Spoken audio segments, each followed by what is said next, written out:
안녕하십니까. 여러분과 글로벌 매너 여정을 함께하고 있는 박영실입니다. 지난 4강에서는 문화에 따라서 적절한 선물이 얼마나 중요한지를 인식하셨을 텐데요. 그 문화권에 대해서 철저한 사전 공부가 정말 그 최적의 효과적인 선물을 준비할 수 있는 바탕이다라고 말씀을 드렸습니다. 기억하시죠? 아울러서 그 선물의 가치를 좀 돋보이게 하는 것, 그것은 바로 선물을 전달하는 사람의 말과 태도라는 것, 이거 다시 한번 명심하셨으면 좋겠습니다. 오늘은 드디어 마지막 5강이네요. 이 마지막 5강에서는요, 여러분 글로벌 커뮤니케이션에 대해서 함께 알아보도록 할 겁니다. 글로벌리티 한번 들어보셨나요? 글로벌리티가 무엇일까요? 바로 글로벌리티. 어떤 뜻입니까? 글로벌하고 커뮤니티, 이것의 합성어입니다. 이 글로벌리티는 바로 단일화된 사회로 해석할 수 있습니다. 현재 우리는요, 그 국제화되어가는 사회가 아니라 이미 국제화된 사회에 살고 있습니다. 그렇다고 보면 이 바디랭귀지도요, 문화권별로 해석이 참 다양하기 때문에 미리미리 익혀두어야 한다는 거죠. 그래서 이 시간에는 바로 단일화된 사회, 이것을 그 지구본 쳐다보듯이 앞에 두고 떨어져 보는 관점으로 그 사회 속에서 이 문화 간의 이 커뮤니케이션이 얼마나 불가피하고 중요한지를 다시 한번 정확하게 살펴보고자 합니다. 성공적인 글로벌 커뮤니케이션의 그 법칙을 좀 알아볼게요. 글로벌 커뮤니케이션의 법칙.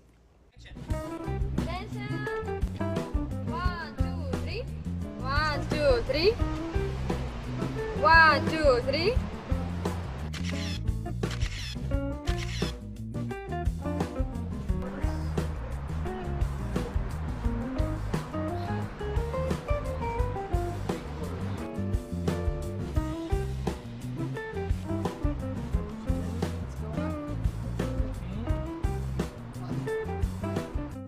미국의 작가가 있습니다. 스튜어트 체이스라고 하는데요. 이렇게 말했습니다. 우리는 커뮤니케이션의 바다에 살고 있다. 그러나 물속에 사는 물고기가 물속에 있는 것을 모르는 것처럼 우리도 이를 깨닫지 못하고 있다라고 말이죠. 이 말처럼 그 사람의 삶은 그런 것 같아요. 커뮤니케이션의 연속입니다. 무인도에서 혼자 살고 있는 사람 없죠.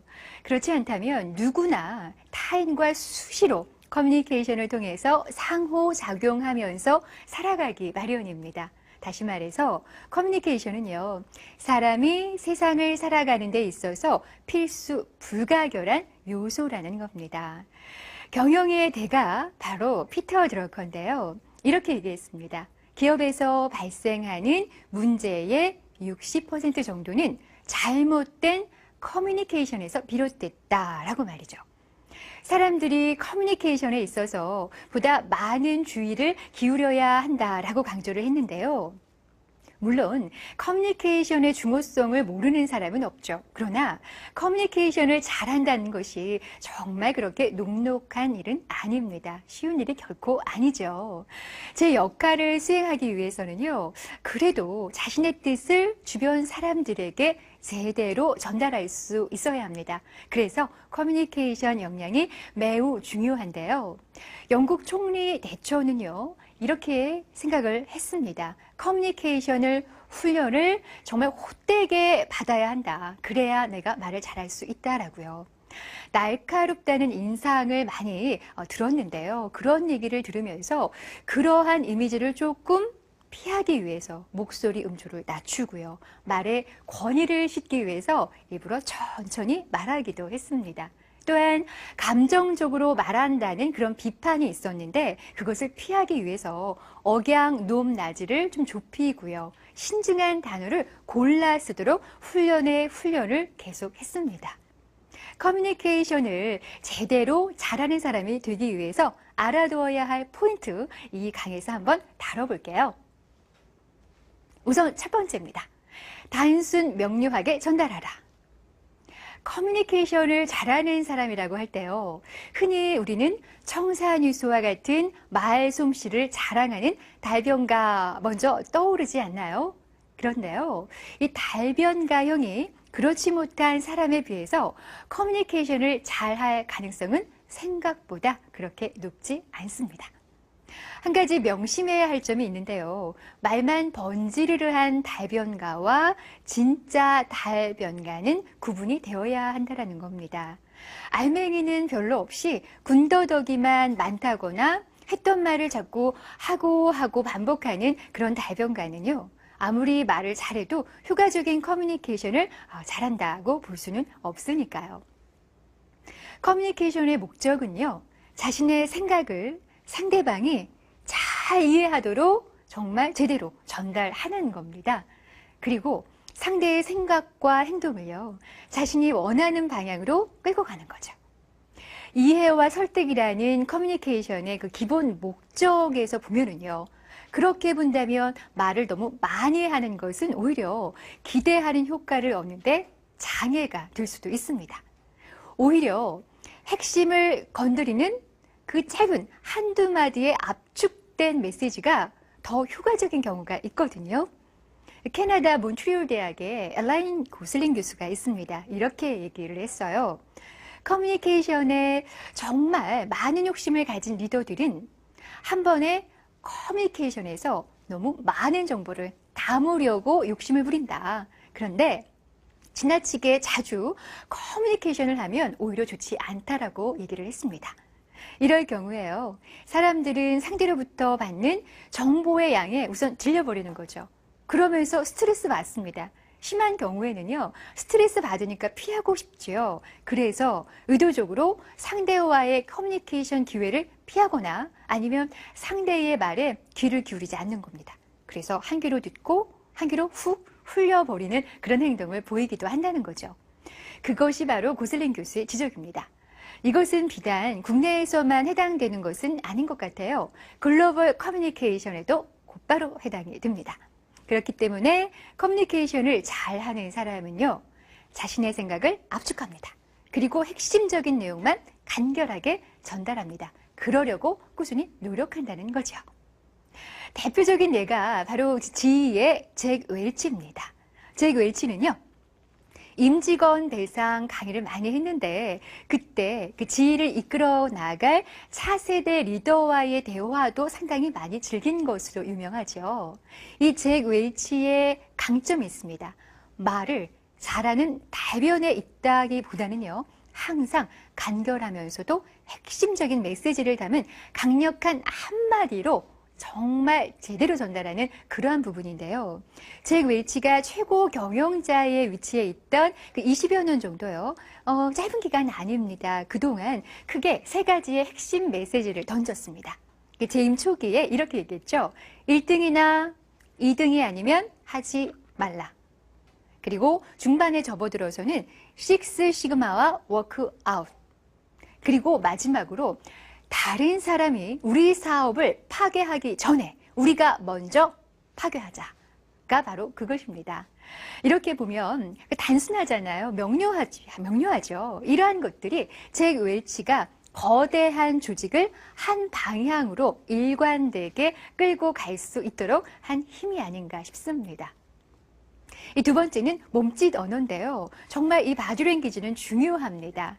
이 커뮤니케이션이라고 한다면은요, 우리는 연설과 같은 그 말이나 이메일과 같은 이제 글만 떠올리는 경우가 있습니다. 그런데요, 이 정보의 전달이라는 면에서 생각을 한번 해볼까요? 그렇다면 말이나 글 이외의 방법을 통해서도 커뮤니케이션이 분명히 가능합니다. 대표적인 게 그렇죠. 바로 몸짓 언어입니다.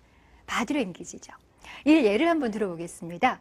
1960년대에 그 메라비안과 페리스라는 약자가 있어요. 오랜 실험을 했습니다. 그러면서 커뮤니케이션은 바로 정말 중요한 세 가지가 있다라고 얘기를 했습니다. 우선 시각적인 메시지가 55% 또는 60%까지 가기도 한다고 했어요. 대표적으로 얼굴 표정입니다. 그리고 목소리, 청각적인 이미지가요. 30%에서 38%라고 얘기를 했죠. 그리고 말의 내용입니다. 말의 내용은 7%에서 10%까지다라고 얘기를 했습니다. 이것이 바로 공식인데요. 이 공식의 의미는요, 커뮤니케이션에 있어서 상대방은 가장 먼저 시각적인 요소에 집중을 합니다. 그 다음에 음성적인 요소에 주의를 기울이죠. 그리고 말하는 사람의 입장에서 가장 중요하다라고 생각하는 이 메시지, 이 말은 의외로 상대방이 가장 마지막에 주의를 기울이는 부분이다라는 겁니다.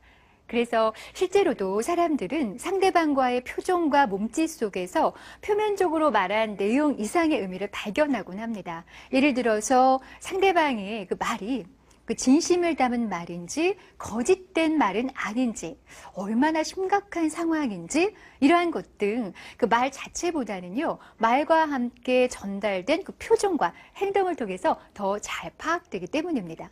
여러분들도 아마 제 강의를 함께 하시면서 제가 하는 말의 내용보다는 제가 하는 표정, 제가 하는 바디 랭귀지 이러한 부분들에 큰 영향을 받으실 수 있을 거예요. 그렇지 않습니까?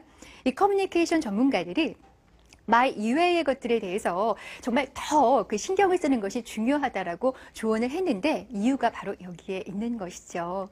특히 글로벌 비즈니스에서 그 신경을 쓰는 것, 정말 상대를 역시 우리와 대화할 때 우리 몸짓 언어가 매우 민감하다라는 것, 이것을 우리가 기억을 할 필요가 있습니다. 그런데요, 우리가 미처 알지 못하고 간과하는 것이 또 하나 있습니다. 바로 우리가 커뮤니케이션을 하고 있다고 생각하지 않는 그 순간에도 바로 우리가 커뮤니케이션을 하고 있다라는 거예요. 그렇지 않습니까? 그래서 예를 한번 들어보면 그리스에서 그 비즈니스를 하던 박 과장이 있었어요. 현재 비즈니스 파트너가 제안이 마음에 드느냐는 질문에 그렇다고 고개를 끄덕였습니다. 그런데 그 파트너의 표정이 순간적으로 바뀌는 거예요. 일그러졌습니다. 자, 왜 그럴까요? 그것은 바로 바디랭귀지의 차이에 있습니다. 그리스에서는요, 고개를 끄덕이는 것이 부정의 제스처입니다. 우리는 긍정은 고개 끄덕이죠. 부정은 고개를 가로젓습니다. 그리스는 그렇지 않습니다. 반대입니다. 이것을 미처 몰랐던 박 과장은 순간 그 자신의 몸짓 언어가 바로 그리스, 바로 상대에게 어떠한 영향을 주었는지를 몰랐던 거죠.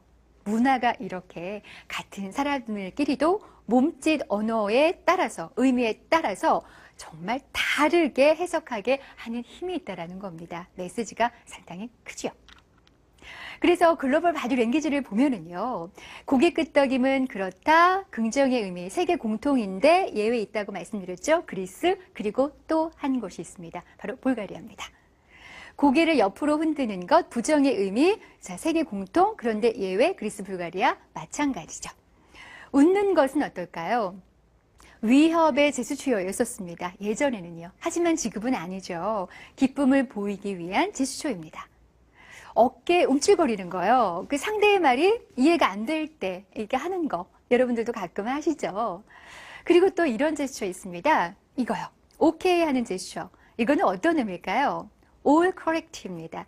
그런데 이것이 바로 이 오케이의 의미가 문화권마다 조금 다르게 해석이 된다는 거예요.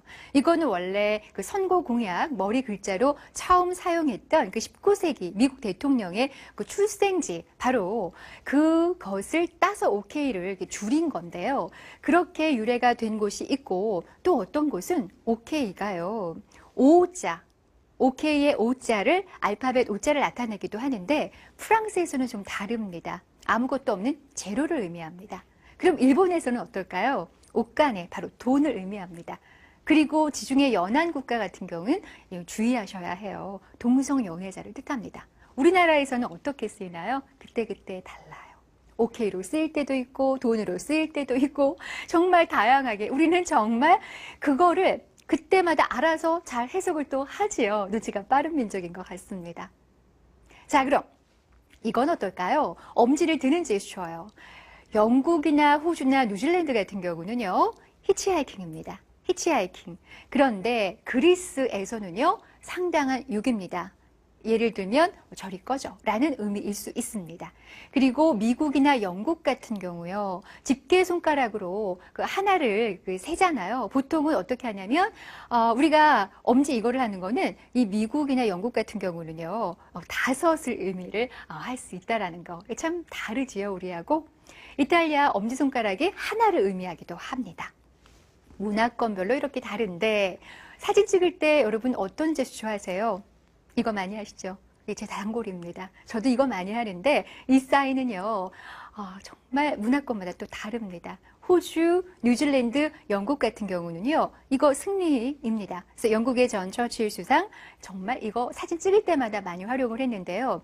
이거를 뒤집으면 손등이 상대방을 보이게 하게 되면 아까 그 나라 같은 경우는요. 상당한 욕입니다. 아주 큰 욕입니다. 주의하셔야겠죠? 자, 그러면 커뮤니케이션은 뭘까요? 바로 습관입니다. 사람마다 자신만의 커뮤니케이션 스타일이 있습니다. 그리고 이 스타일은요, 경험을 통해서 몸에 배어서 바뀌지 않아요. 쉽지 않아요. 따라서 커뮤니케이션 측면에서 실수가 많은 리더는요, 나쁜 커뮤니케이션 습관을 가지고 있는 건데, 그래서 그 대화의 기술을 썼던 저자는 이렇게 얘기를 합니다. 그 폴라 데일이죠. 커뮤니케이션을 하는 것도 외국어 회화나 뭐 바느질이나 피아노, 바이올린을 하는 것처럼 배워야 하는 또 하나의 기술이다라고 말이죠. 처음부터 커뮤니케이션 잘하는 사람, 타고난 사람 별로 없습니다. 모두가 배우고 연습하고 익혀서 좋은 커뮤니케이션 습관을 만드는 거죠. 커뮤니케이션을 잘하는 그런 글로벌 리더가 되고 싶다면 글로벌 커뮤니케이션 습관을 들이기 위해서 지금부터라도 늦지 않았습니다. 부단한 노력 저와 함께 해보시죠. 자, 문화권별 글로벌 커뮤니케이션, 금기를 뜻하는 영어 단어인 타부 아시죠? 이것은요, 원래 폴리네시아 단어 바로 신성 또는 부정을 뜻하고 있었어요. 이 금기어 대상은 생각과 접촉만으로 부정이 될까봐 좀 두려운 그런 공포의 대상과 함께 존경스러우면서도 두려운 경외의 대상, 이렇게 둘로 나뉘어집니다. 금기의 대상이 되는 건요, 무기나 피 이런 것들 추악시되는 동물과 관련이 있는 그러한 이름이요. 그리고 주군이의 이름, 그리고 추악시되거나 경멸시되는 그런 인물 이름, 그런 것 등이고요. 임금 또는 신성시되는 사람의 이름이나 대통령의 이름은요, 금기어가 아닙니다. 이것처럼 모두 그 문화권이 금기하는 화제가 있는가 하면은 선호하는 화제와 방법 이런 것도 정말 다양하게 있죠. 그래서 이 본 강에서는요. 마다가스카르에서는 부인이 그 남편을 지칭할 때 그 사람이다라고 하는 그런 정말 언어 예절까지도 있다라는 그런 다양한 것들, 문화권마다 다른 글로벌 커뮤니케이션을 좀 살펴보고자 합니다. 언어 예절 배경을 한번 보겠습니다. 중국 당나라 때부터 관리 선출 기준이 있는데요. 바로 신언서판이에요. 이것을 보면 언을 중시한 전통이 있고요. 그런데 이 신언서판 같은 경우를 보면 언어 예절만 중시한다라고는 사실 볼 수가 없는데 그래도 어쨌든 이 신언서판이 대대로 내려오는 걸 보면 전체적으로 말하는 것의 중요성은 인지를 한 것 같아요. 그 남다른 언어 문화를 한번 보도록 할 텐데요. 남다른 언어 문화, 중국의 사례를 한번 저희가 보도록 하겠습니다. 중국에서 이러한 사례가 있었어요. 어떠한 사례냐면요. 정말 그 중국에서 한 사람이 말을 하는데 정말 호칭을 이렇게 하는 거예요. 어떻게 했냐면 나는 그 사람과 협상을 할 때 이러한 부분들에서 신경을 좀 쓰고 있어 라는 건데 두고 보자 있죠. 바로 이 칸칸. 그러한 것들에 대해서 얘기를 한 거예요. 두고 보자 칸칸. 그런데 이 두고 보자의 칸칸의 의미는 우리가 해석하는 것과 그들이 해석하는 것이 다릅니다. 어떻게 다르냐면 두고 보자 우리는 좀 희망적이지 않습니까? 두고 보자. 그런데 중국에서의 칸칸은요. 두고 보자는 아니에요. 끝이에요. 별로 기대할 바가 없을 때 칸칸이라는 것을 씁니다. 그래서 그러한 부분들도 우리가 해석을 제대로 해야 하고요. 그리고 두 번째를 한번 볼게요. 그 중화 사상을 바탕으로 게임 규칙을 만드는 중국의 압박 커뮤니케이션 사례인데요. 그 중화 사상을 바탕으로 시장에서 새 게임 규칙을 만들려는 그 전형적인 중국의 압박 커뮤니케이션 전략의 그 사례가 있습니다. 예를 한번 들어볼까요? 중국 정부가요, 호주 광산업체 그 리오틴토의 산업 스파이 활동으로 1,020억 달러의 손해를 끼쳤다는 그런 주장이 있었어요. 그때 영국 파이낸셜 그 타임즈가 보도했던 건데요. 이 사건은 2009년도 중국이 호주와 철광석 무역 가격 협상이 결렬된 것에서부터 비롯이 되었습니다. 이것은 과연 무엇을 의미할까요? 220억 달러를 투자해서 호주 광산업체 지분을 사들이려 했는데 호주 정부와 여론 반대로 무산이 됐고요. 세계 3대 광산업체인 그 리오틴토사와의 가격 협상에서 결렬되었고요. 그 회사 직원은 산업 스파이 혐의를 받았고요. 그래서 체포가 되었습니다. 사실상 보복 조치에 그 돌입됐다라는 것이 전문가들의 분석인데요. 일련의 그 조치로 결국 호주와의 그 경쟁에서 협상에서 전부 결렬이 되었어요. 중국이 주도권을 쥐기 위해서 결국은 가격 결정 구조까지도 중국의 영향력이 확대되는 결과로 매듭이 지어졌습니다. 그래서 중국이라는 나라는 참 알면서도 모르는 그러한 나라인 것 같아요. 그래서 중국에서 협상을 할 때 웃으면서 목을 죄는 전략이 있는데 그러한 부분들도 우리가 좀 제대로 알고 강대국과의 협상은요, 늘 까다롭습니다. 하지만 중국의 협상 문화를 공부하면은요, 우리의 협상의 질도 맞춤 향상될 수 있습니다. 권력과 자원 그리고 물리력 모든 면에서 열세인 우리라고 할 수가 있잖아요. 아직까지는. 그래서 그들과의 협상에서 우위를 점하려면은요, 좀 창의성을 발휘해야 한다라는 거, 이거 정말 중요합니다. 그 전략이나 논리 이런 것들 더 나아가서 상대의 문화와 관습을 정확하게 알고 접근하는 이런 지피지기 전략이 정말 중요한데요. 인간적 감화로 상대방을 자기 모순에 빠뜨리는 경우가 있어요. 그래서 바로 싸우기보다는 그럴 때는 좀 효과적으로 융통성 있게 하는 것이 필요하다라는 겁니다. 더불어서 비즈니스를 할 때요, 조금 더 지혜로운 사람이 승리하고요. 때로는 근시안적으로 자존심이 조금 상하더라도 상대가 좀 민감해하는 부분을 정확하게 파악하는 거 중요하겠죠. 그리고 집중 조명하는 겁니다. 그래서 실리를 거두는 거죠. 원시안적으로 진정한 의미에서는 이것이 자존심이 아닌가 그런 생각이 듭니다. 자, 비영어권 문화 베트남입니다. 자, 아시아로 한번 들어가 볼 텐데요. 침묵과 조급함은 금물인데요. 성공적인 그 비즈니스의 활용 점점, 이것은 준비된 매너입니다. 베트남 그 거래 당사자와 만남을 할 때요, 그 대화를 침묵으로 일관하면 상대방의 의견을 반대하는구나 라는 의미로 해석이 돼요. 그래서 좋은 인상 못 줍니다. 베트남과 그 협상을 할 때는요, 관련된 모든 사항을 조사를 해야 하고요. 상담을 받고요. 시일이 많이 걸려도요, 정말 조급해 하시면 안 됩니다. 협상에 부정적인 결과를 발생시킬 수 있으니까 항상 인내심 가지셔야 하겠어요. 그리고 베트남에서 커뮤니케이션 할 때 주의사항이 있습니다. 베트남 기업의 자그마치 70에서 80% 정도가 국영기업이에요. 그래서 개인 기업하고는 좀 다릅니다. 의사결정에 상당한 기간이 소요된다는 거예요. 조급함으로 상담의 주도권 빼앗기지 않도록 신경 쓰셔야겠죠. 자, 그러면 비영어권 문화 중동편 가보겠습니다. 남다른 언어 문화가 있는데 인사말을 볼까요? 인샬라. 많이 들어보셨죠? 무슨 뜻일까요? 네, 그렇습니다. 최선을 다하되 결과는 알라의 뜻에 맡긴다라는 의미입니다. 의미 좋지요. 그런데 변질된 경우가 사실은 있어요. 어떻게 변질되었을까요? 약속에 늦었습니다. 그래도 그들은 어떻게 얘기하냐면 알라의 뜻이다.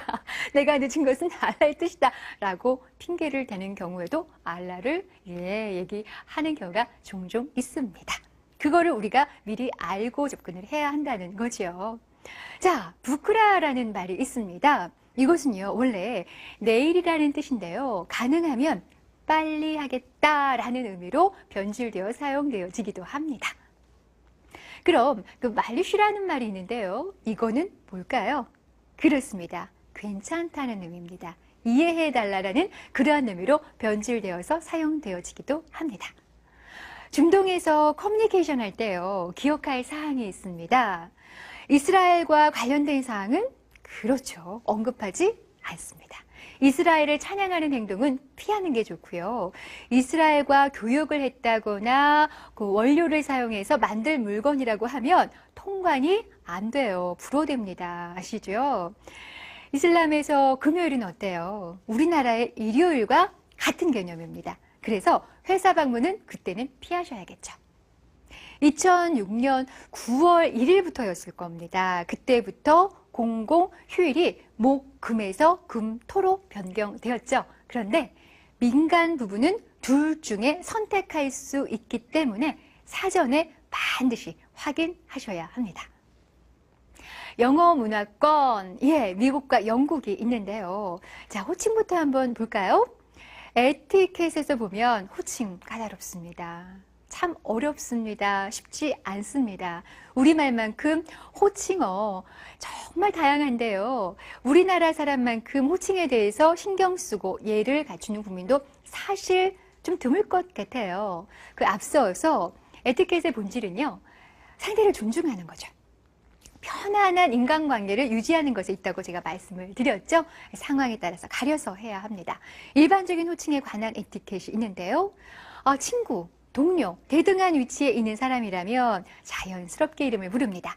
그런데 회사 내에서 이름 뒤에 누구누구 씨자를 붙여서 부르잖아요. 상대를 존중하는 것은 물론이고 사무실 내에 공적인 그 질서를 유지하도록 만드니까 이 호칭이 얼마나 중요한 거예요. 나이와 그 지위가 다르더라도요. 상급자로부터 어떻게 불려달라라는 그런 말이 있게 되면 그에 따라서 호칭을 하게 됩니다. 예를 들어서 사장님이신데 난 사장이라고 부르지 말고 예를 들면 어떤 기업은 그렇게 부르라고 하더라고요. 그냥 높은 층에 있는 분이라고 부르라고 얘기를 하는데 그건 우스갯소리이겠고요. 원하는, 선호하는 호칭이 있을 텐데 그것이 따로 있다면 그렇게 불러드리면 되겠습니다. 호칭의 표기 방법이 있는데요. 성명을 모두 적는 것이 올바른 기본적인 예의입니다. 그렇지만 그 서양의 경우에는 어때요? 우리와는 좀 다릅니다. 이름의 순서가 다르죠. 다소 깁니다. 그래서 중간 이름이 우리는 없는데 그들은 있잖아요. 그리고 first name이 있죠. 이 중간 이름이나 first name 같은 경우는요, 생략하는 경우가 있습니다. 여러 가지 이제 경칭이 있는데 보통 일반인 같은 경우는요. 일반인 같은 경우는 뭐 미스터, 미시스, 미즈 이러한 것 등이 있겠고요. 영국 같은 경우는 원래 그 준남자에게 해당하는 뭐 젠트리 이러한 것들, 뭐 신사라고 할 수 있는 그런 신분에 대한 경칭, 미스터라는 것도 있고요. 그리고 또 조금 더 심오한 존경의 뜻을 담은 경칭을 사용하는 경우도 있습니다. 이 외에도 여러분들 잘 아시는 뭐 닥터라든가 뭐 sir이라든가 이런 것들 많이 사용하죠. 이것은요. 말하는 사람이 스스로 지위를 낮춤으로써 상대방에게 경의를 표하는 겁니다. 단, 그 sir 이런 경우에는요. 사용상의 제한이 따르는데 다시 말해서 나이나 지위가 비슷한 사람끼리는 사용 안 하죠. 여성에게는 그리고 호칭하지 않죠. 썰이라고 안 하죠. 여성은 상대방이 아무리 지위가 높아도 동년배의 남성에게는 사용하지 않습니다. 이 외에도요. 여러 가지가 있는데 나라에 따른 표기 방법을 한번 알아볼까요? 영국은 어떻습니까? 자신의 성 이외에는 모두 생략해도 무방합니다. 미국 같은 경우는 중간 이름이나 first name 하나만 생략해도 된다고 말씀드렸죠? 프랑스는 어떤지 한번 보도록 할까요? 본명과 성순으로 쓰고요. 부인은 남편의 성 앞에 보통 그 마담의 호칭을 붙이죠. 영화에서도 많이 보셨죠? 스페인과 중남미는 어떨까요? 서면상의 이름 표기는요. 남자의 경우 모친의 성을 붙입니다. 기혼 여성은요. 본인의 이름 뒤에는요. 반드시 디 바로 이런 것과 함께 남편의 성을 붙이는 것이 예의입니다. 자, 남다른 언어 문화에서 미국을 조금 더 본격적으로 가보지요. 커뮤니케이션 매너에서 첫 대면에서요. 긍정적인 인상을 심어주는 거 중요한 건 뭐 여러분들 경험을 통해서 많이 아시지 않습니까? 상담이 잘 안 된다거나 의사소통 잘 안 된다거나 이러한 이유로 얼굴 찌푸리는 거 그리고 몸짓 부정적인 영향 초래할 가능성 굉장히 큽니다. 당장 거래가 이루어지지 않더라도요. 상대방은 알고 보면 미래의 바이어입니다. 미래의 고객이죠. 자세, 바디랭귀지 항상 신경 쓰시기 바라겠고요. 또한 겸손한 자세. 그래서 이 분야는 내가 더 잘한다라고 하면서 상대를 가르치려는 말투 지향하셔야 해요. 그리고 태도가 그것이 은연중에 나온다고요. 겸손하고 부드럽게 하시는 거 필요합니다. 처음부터요. 그 가격표와 제품 설명서 떡하니 제시하고 상담에 턱하니 임하시는 것보다는요. 스몰톡이 뭡니까? 바로 공감대 형성을 하는 것. 어떤 주제가 좋을까요? 날씨도 좋고요. 문화도 좋고요. 상대방의 취미 안다면 더더욱 좋죠. 특히 좋습니다. 이러한 주제로 편안하게 대화하면서 상대의 성향을 파악하는 겁니다. 그러한 노력을 기울이시면 훨씬 더 좋은 결과를 얻으실 수가 있거든요. 이를 통해서 상대방의 마음을 좀 편안하게 하는 거예요. 인간관계를 구축하는 거죠. 그리고 난 후에 제품 사양, 가격 자연스럽게 넘어가는 겁니다. 이것이 바람직하죠. 그 상담 중에요. 그 바이어하고 얘기가 잘 안 통해도요. 다른 데서 구하기 어려운 구체적인 그 시장 정보를 뭐 얻거나 다른 바이어를 소개받을 수도 있으니까 겸손하고 진지한 자세 중요합니다. 상담할 때요, 그 제품의 정확한 스펙과 효능, 뭐 구입에 따른 이득, 이런 것들 구체적으로 설명하는 건 뭐 반드시 기본이겠고요. 이럴 때 구체적인 자료를 제시하면은요, 거래 성사 가능성 이만큼에서 이만큼 높아지겠죠. 제품 설명할 때요, 반드시 검지 사용하십시오. 우리 간혹가다 중지 사용하는 경우 있는데요. 특히 미국에서는요, 이 중지는 상대방에 대한 요구로 간주되는 거 아시죠? 피하셔야 합니다. 제품 관련 프레젠테이션 진행하실 때요. 자료 그냥 읽는 것보다는 조금 더 핵심적으로 쌍방향 대화를 시도하면 훨씬 더 설득력이 있고요.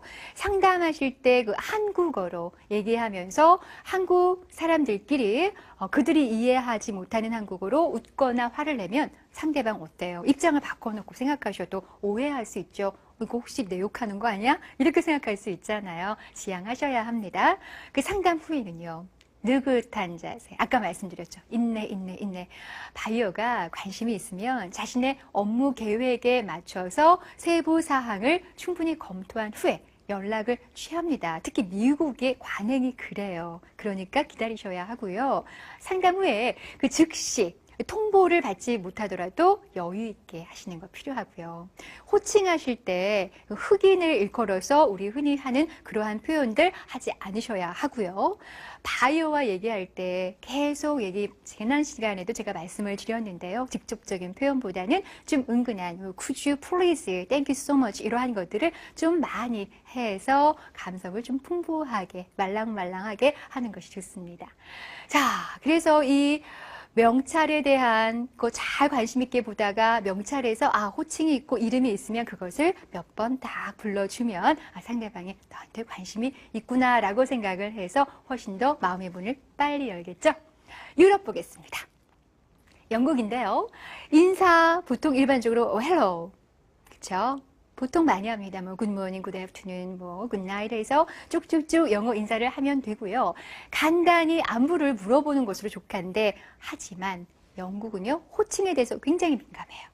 초면에는요. 미스터나 미즈 이러한 것으로 성과 함께 부르고요.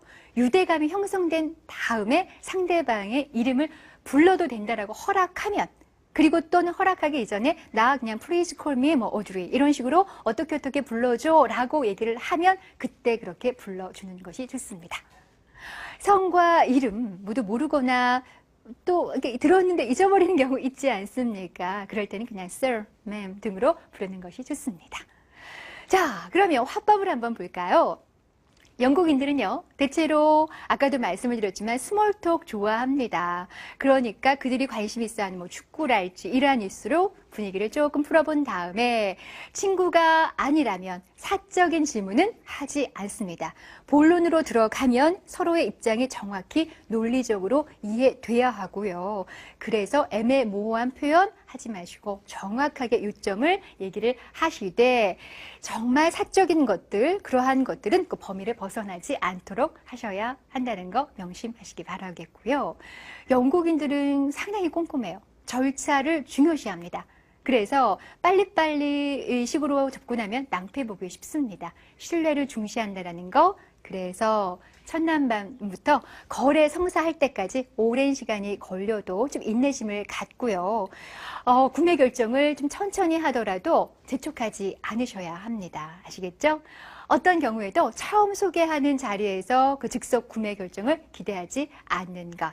이것이 바로 영국인들이 그 직관적으로 움직이지 않고 합리적이다라는 그런 경향이 있다는 것을 이해하는 것에서부터 시작이 된다는 거 기억하시기 바랍니다. 자, 그러면 유머 감각을 한번 볼까요? 영국인들은요, 대체로 좀 약간 유머를 굉장히 좋아하는 편이에요. 그런데 우리식의 유머하고는 조금 다릅니다.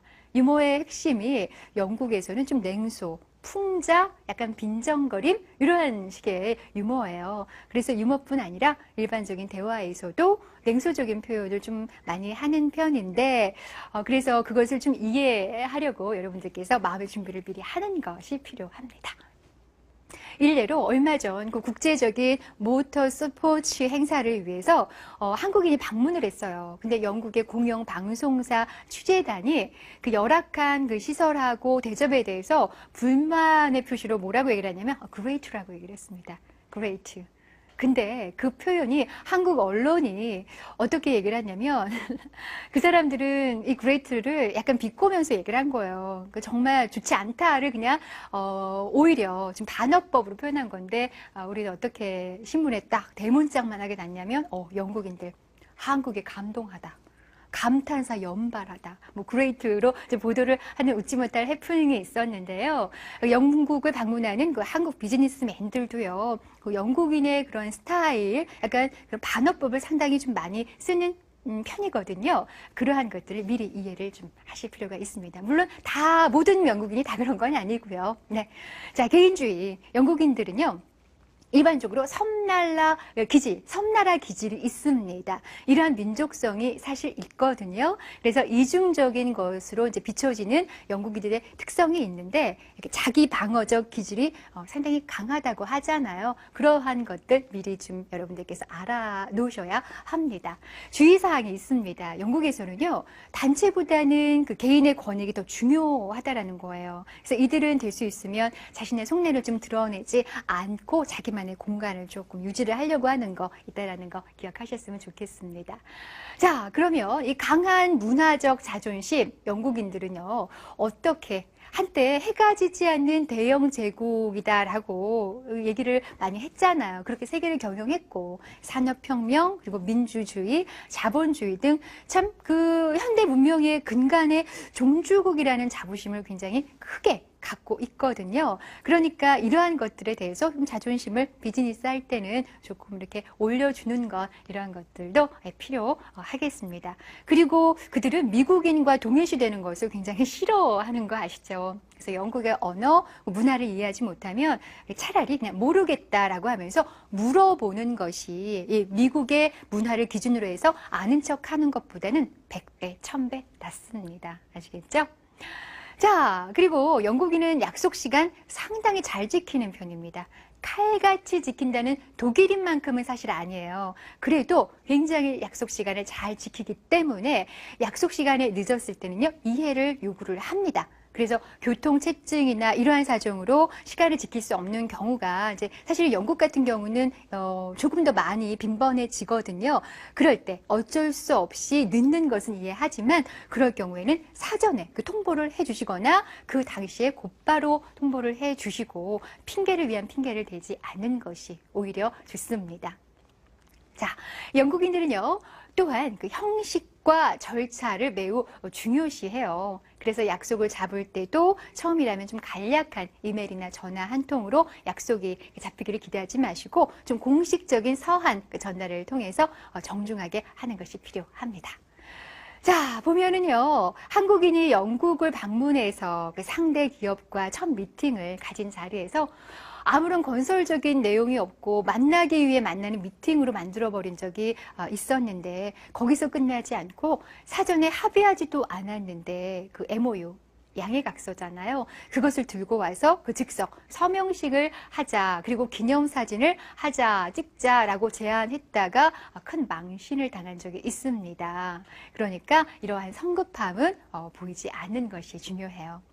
그러면 미국과 영국 바이어를 만났을 때 알아두면 좋은 점. 미국과 영국은요, 같은 뿌리에서 나왔죠? 그런데 실제로는 매우 다른 나라입니다. 어쩌면 공통점은 영어를 쓴다는 사실 한 가지에 국한될지도 모르겠어요.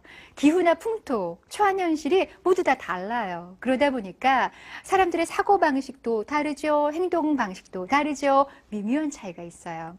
그래서 미국과 영국 바이어를 만났을 때 알아두면 좋을 만한 팁. 계속 제가 지난 시간에도 말씀을 드렸는데요. 로마에 가면 로마법을, 미국에 가면 미국법을, 영국에 가면 영국법을 따르시는 게 좋습니다. 현지 상황에 맞게 정말 제대로 하시는 것이 좋은데요. 현지 비즈니스 관행에 대해서 미리 파악을 하고요. 협상 진행해야 합니다. 바이어와의 그 상호작용 정말 중요하니까 예기치 않은 상황 만들지 않도록 신경 쓰시고 또 신경 쓰셔야겠습니다.